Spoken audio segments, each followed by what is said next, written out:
మేడ్చల్ జిల్లా గట్కేసరి శ్రీనిధి ఇంజనీరింగ్ కళాశాలలో అధిక ఫీజులపై కొనసాగుతున్న ఆందోళన 3వ రోజుకు చేరుకుంది. పరిస్థితి ఉద్రిక్తంగా మారటంతో భారీగా పోలీసులు మోహరించారు.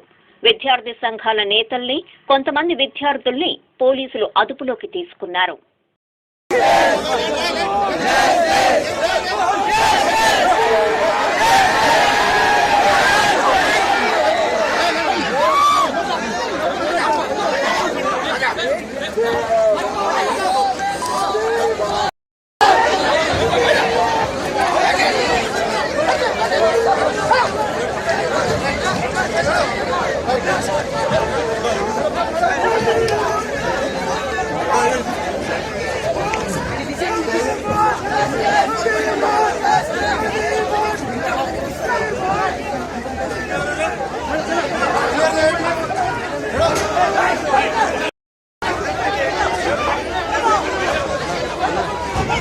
గట్కేసర్ల పోలీసులు అరెస్ట్